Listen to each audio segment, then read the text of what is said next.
What's up mga langga? May hapon kinatuntanan mga langga. Kamusta kayo dyan? So ayun mga langga, for today's video ay busy po kami ngayon. So kailangan natin i-divert ang ating attention mga langga sa sa positive side. Hindi yung puro negative, kasi alam nyo naman na kami paghangat ko mga langga kay naghakot ako ng tubig. So, kami po ay mayroong pinagdadaanan ngayon, pero lumalabay raman yung mga langga. Lilipas din ito. Kaya na-divert namin itong aming attention sa pamagitan ng pagbisibisihan sa aming taniman mga langga. So, ito, pakita ko sa inyo kung ano yung update sa ating taniman. So, nakapagtanim na po tayo, nakapagpunla na tayo, nakapaglagay na tayo ng mga seeds mga langga. Hinihintay na lang natin na tumubo siya para unti-unti makikita nyo ang kagandahan ng aming mini garden. So tinatawag namin itong mini kasi maliit pa lang eh. Tapos kapag lumaki na siya, tatawagin na natin itong farm garden na char. Wait, tayo papakita ko na sa inyo ha. So ayan si Insik, sobrang busy mga langga. Ayan, hindi yan nagpapahalata na na medyo malungkot yan. Pero malungkot ka ba Insik? Ayaw niyang sumagot. So ito yung ginagawa naman ngayon mga langga. Ayan. 'Di ba? Sa nakikita nyo nung unang vlog namin tungkol sa aming garden ay pa lang, parang yung lupa pa lang yun na hinukay or kanang ginawang mga garden bed.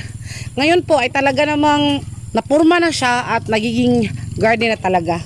So each bed mga langga iba-iba ang tanim. So maya mga langga ay mag-watering tayo or mamisbis ba? Magdilig tayo ng mga halaman. So itong part na to, itong first area na to ay tinamnan namin ito ng gamay. Okay. So itong area na to mga langga ay tinamnan namin ito ng ampalaya. So hinihintay na lang namin na tumubo siya mga langga. Wala pa kami nakikitang tubo mula sa kanyang pinagtatamnan. Pero itong part na to mga langga, ito yung sitaw. So nakikita nyo mga langga, may tumubo na. Yan, di ba? Medyo mga 1 inch na yung tubo niya mga langga. Ayan, matumba na ni mo brad ha. Ayan tubo niya mga langga, di ba? Nakikita nyo ba? Ayan, zoom in natin. Yan. O, yung mga kahoy na yan mga langga, yan yung mga pinagtamna ng seeds. So, ayan. Nalagi. Tutubo na lagi na. Pero gagmay pa. Basta lagi matumba ni mo. Tapos, ayan. Pangalawang garden bed mga langga. Tapos ito, ginawa tong daanan para in case of mag-harvest. Tapos, ito naman, okra. Yung tinanim dito mga langga. Tapos dito naman, kamatis. Kamatis siya mga langga. Pero hindi pa talaga siya tumubo. Ambot mo tubo, baka niya gikut-kut manis manok.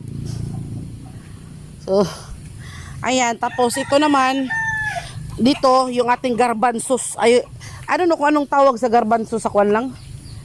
Sa kanang Tagalog mga langga or English, basta garbanzos siya. So ayan hindi dyan. Yung mga kahoy na yan, may mga tanim yan mga langga. Tapos itong ating sibuyas nga, nidaot man ni siya Ayan pero temporary lang yan. Tapos yung ating talong mga langga. Tapos dito naman, kaya nga naghahakot ako ng tubig kasi magdidilig tayo dito. Meron na kaming ni-ready dito na tinamna namin ng sibuyas dahon. Kasi since mahilig tayong magtanim magluto mga langga, kailangan natin ng ricado. So kailangan natin ng sibuyas dahon. Isa to sa mga nakapagpapasarap mga langga sa lutong ulam.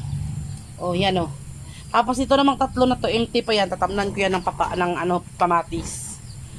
So, ayan. Tapos, dito naman sa side na to mga langga. So, kung nakikita nyo po sa ginawa ni Insik, gumawa na po siya ng katayan ba? Katayan bitaw sa kwan. Katayan sa among mga tanom. So, gumagapang kasi yung sitaw tsaka ampalaya mga langga. Kaya kailangan siya na may bahay-bahay. May balay-balay ba? Para katayan sa mga bunga at saka sa halaman. So dito naman tayo, nakagawa na din si Insik dito ng gagapangan ng ating ampalaya mga langga. Kasi ayan oh. Malaki na yung ampalaya na nasa balde. Nagtanim kasi kami ng ampalaya mga langga dito sa balde. Yan ba? Oh, yun. Kita nyo ba? Tapos malaki siya, duha ka punuan ba? Tapos ayun, ginawa ni insik ng ganito. Ng gagapangan. Oh, see? Ano na siya? Meron na tayong mahihintay no. Tapos yung ating talong ni daot man itong mga talong eh. Pa, kaniyang talong na to nga dako ba? Usa, kuan niya ni pa kanang posta para ato ning isidling. Itong malaking to mga langga, yan, yung malaki na yan. Na ato manggod og harvest kay yutan nya gikuan gikanang gi insalada. Kaya kuha natin ang mga ano ba? Yan ang natin lagay ng dahon kay abuno man yan. Kanina yung dako pa ba? Pusto ni siya pa kay para di ni siya ma-harvest ba? Okay to. Asa man? Kani oh? Oh. Oh. Dakan ka dito. Kapag gani usapay. Man. No, dito tumoy ay. Oh. Kana kay kailangan namin siyang balutin. Wa siya damage pa tanawa ko ng lawas o by damage. Wow. Kay basig madunot ba inigkuan. Oh. Ano man itom? Unsa man itom? Akong numuram lagi bulay di. Ah. Wa man ako. So kailangan siyang balutin mga langga para hindi siya ma-harvest ng mga magha-harvest. Nawa pa, mura laging nalaya ning uban pa oh. Nalaya dito pa eh, naduha ka buk nalaya. Again. Kanang bunga ba? Or paingon na ba na siya mukuan, guwang, kana. Oo, kana. Oo, guwang. Ay dunot. Gupagwangan na lang na parang lisuan na. Bugtok. Agahi na, aguwang na. Gani oh, gamay kaayo na. Agahi naman sa gani niyo. Ugoy la siya niya, naguwang na siya. Pero pwede na siya itanom. Ako. Dakan dito. Na kay paingon basig buturag gini ba na pa usap ay. Na.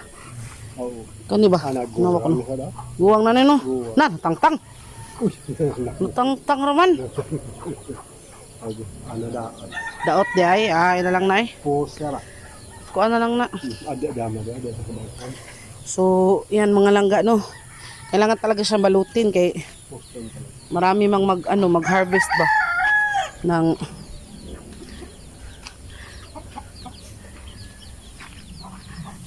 meron kami kasi manghihingi mga langga na hirap kaming balibad ba.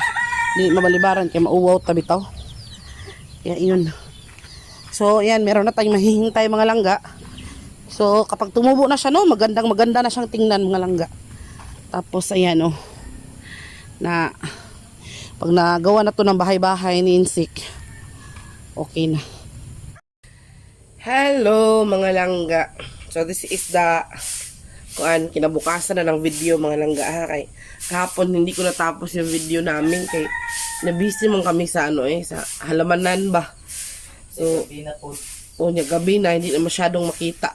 Alam nyo man, gabi na kami natapos talaga. Na na talaga, madilim na.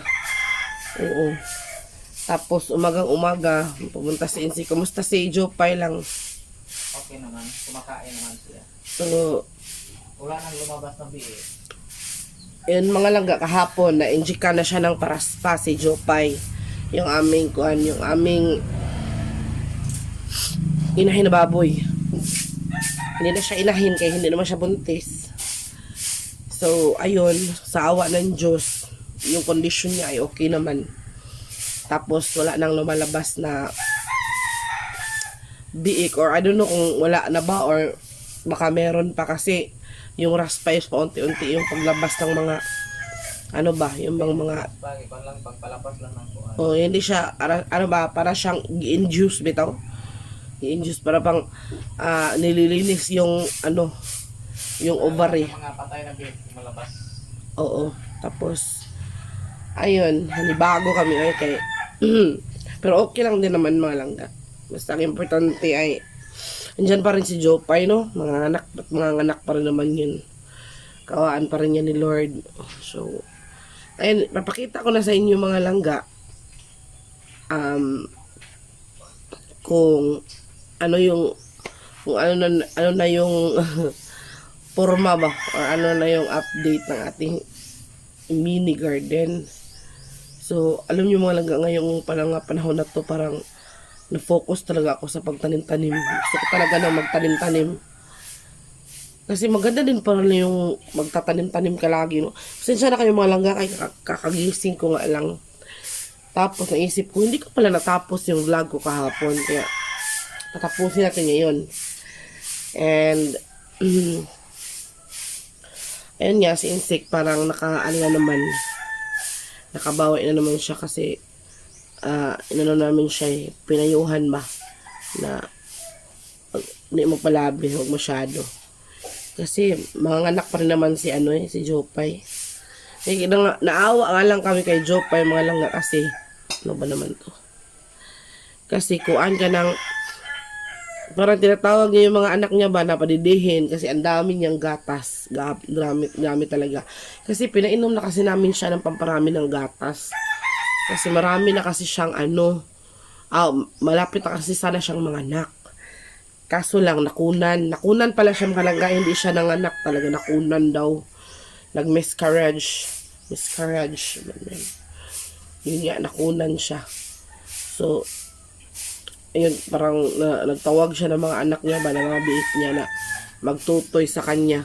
Kasi yung gatas niya ay lumalabas talaga. Nakakaawa, no? Na parang naiisip ko ba na kanang yung hayop nga pag nawala ng anak nakikita mo na parang nasasaktan din sila ba, naninibago, nasasaktan, nalulungkot, lalo na siguro tayong mga tao, no, pag nawala ng anak. Kasi yung baboy 3 months ang baboy lang, no. 3 months kapin, 3 months plus dala-dala nila yung mga biik nila sa tiyan. Yung tao 9 months bago lumabas yung bata.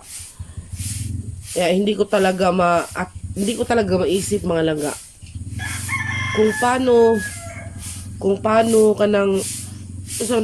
paano nila maatim, paano naatim ng mga ibang nanay ba na itapon yung mga bata nila, na kanang ipamigay, no? Okay na lang sana kung ipamigay ng maayos o ipampo ng maayos kung talagang ayaw nila sa bata. Kay kung talagang ayaw nila ba, may mga tao kasing ganun, ayaw ng bata pero gusto nila happy lang, ayaw nila ng commitment. Kaya hindi ko talaga maisip paano nila naatim na yung iba nga pinapalutang lang sa ilog, sa dagat, nilalagay sa kanal, sa basurahan, pinapalanggaman. Grabe, hindi ko matip. Yung hayop nga gahanap ng anak nila, nasasaktan kapag namatayan ng anak. Kita namin na si Jopay talagang nalungkot, wala sa hulog, lagi na lang siyang nakahiga. Kasi si Jopay mga langga, jolly na baboy ba, mahilig magkuhan ba. Yung kahapon nakikita mo na parang wala talaga, iba si Jopay. Kaya yung hayop nga sobrang nalungkot sa pagkamatay ng mga anak niya dahil nakunan siya. How much more yung tao, no? Kayang-kaya nila ba? Kaya nga kapag nakakita ko mga langga ng ganyang balita, nakita ko na ganyang mga balita sa newsfeed, lalo na sa Facebook, scroll up ko kagad, hindi ko na lang binabasa yung details. Kay nako, magkakasala lang tayo. Kasi parang ang sarap murahin, ang sarap i-curse ba yung mga nanay na ganun. Kung ayaw nila sa bata, pwede nilang ipampon, ipamigay ng maayos, hindi yung palutang pa sa ilog hanggang, o di kaya ilagay sa plastic, isabit dun sa gate hanggang sa mamatay na lang dahil nilalanggam. Yung pinaka-worst na nakita ko talaga mga langga or nabalitaan ko, yung sinabit yung bata sa gate, nilagay lang sa plastic, hindi pa natanggal yung pusod, tapos namatay na lang yung bata dahil kinagat ng maraming langgam. Grabe, no? Tayo nga isang langgam lang kumagat sa atin, sakit na. Isang lamok lang ang sakit na. Much more yung bata na napakanipis ng... Kaya minsan nagkakaroon din tayo, nagkakaroon din ako ng ng doubts ba. Minsan napapatanong din ako, bakit kaya ganun? Yung kami na gusto namin na magkaroon, mag-alaga ng bata. Kami binigyan. Pero yung mga ayaw ng commitment, yun yung pinagpala. Diyos ko, Lord. Pero hindi natin maki-question yung yung plano ni Lord. Siguro para sa akin hindi pa panahon. Okay? Meron naman tayong perfect time. So yun yung nilagay ko sa isip ko. Hindi pa panahon. Kaya willing ako maghintay kami ni Insik. Tapos kung kailan yung panahon niya, yung kung sa kung sa prutas pa or sa punong kahoy, yung bunga na pinapahinog pa. So, kung hinog na siya, pwede na siyang pitasin. Kasi masarap kasi ang hinog kung hinog siya sa punuan or hinog siya sa puno. Hindi yung pilit ba. Kaya yung pilit na hinog, hindi matamis. Pero yung hinog talaga siya sa punong kahoy niya, pagpitas mo, sobrang tamis at hindi siya pilit. Yung lesson learned, lagi kong tinatatak sa isip ko. Kaya, instead na malungkot ako na bakit wala pa akong baby, hindi ako malungkot mga langgay. Hindi kami malungkot ni Insik kasi masaya naman kami sa isa't isa. Meron naman kaming baby sphinx, di ba, baby, no? Oh, tapos, ha? Yes, kaya thank you kay Tita Vivian ulit dahil binigyan niya kami ng anak na si Sphinx. Kaya yun, thankful pa rin kami kay Lord, kay Tita Vivian, dahil para bang kontento kami at hindi kami bitaw, hindi yung nasa puso namin na talagang eager kami magkaroon. Hindi. Naghihintay lang talaga kami kung kailan kami bibigyan. Pero kung hindi man kami papalarin, okay lang naman. Kasi, niya yun kabubuton ba? Or, sanay Tagalog sa kabubuton, brad. Yung, hindi. Yung niya ba? Yung, basta yung kabubuton niya, yung kalooban niya. Kalooban niya na hindi kami bigyan or siguro hindi kami binigyan dahil gusto ni Lord na talagang kami lang ni Insik, yung dalawa para sa isa char. Bigyan mo ng buto si Papa. Buto ba? Sa mga langga ha, nakita ko na sa inyo yung sitwasyon ng ating halamanan. So, medyo mataas yung ating naging topic ngayong morning na to, pero at least no meron tayong nagiging topic at morning pa lang ay parang na tayo, parang full of wisdom. Yes, sige. Puntahan natin si Insik.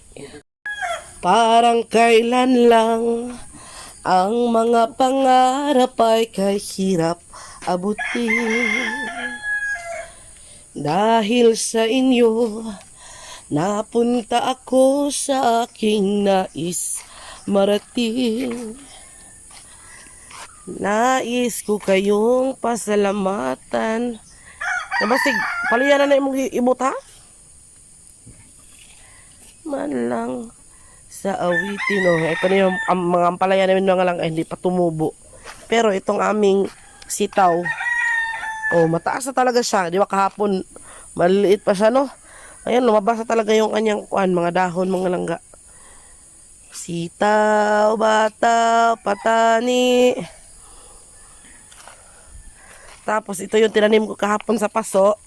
Yung nasa red, yung red capsicum or red bell pepper. Tapos yung mga maliliit, mga tomatoes yan, mga langga. Tapos yung aming mga sibuyas dahon, ayan, nakikita nyo ba? Tapos nasa likod ng mga sibuyas dahon, mga langga, dyan. Dyan yung aming mga pinya. Tapos dito, din dito kanang mga tomato din. Tapos yung aming sibuyas dahon na nandaot siya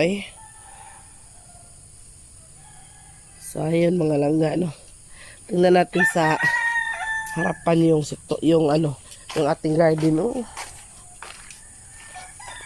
Tatanda at lilipas din ako. Ngunit mayroong awitin. Lagi tabunan ni Papa ang iyang kuwan. Oh, yan. May mga pinya yan, yung mga langga. Nagtanim sila insik at saka si Papa ng mga pinya. Yan, mga Hawaiian hanggang doon. Oh, yan. Tapos, ito yung sitwasyon ng ating yan, ating mga sibuyas dahon. So, magandang tingnan ng ating garden, mga langga. Lalo na kapag tumubo yung mga halaman na yan. Ako, talaga naman. Itubo na? Tapos may luya pa mga langga, isang tudling, isang linya yan ng luya tinanim din namin ni Papa.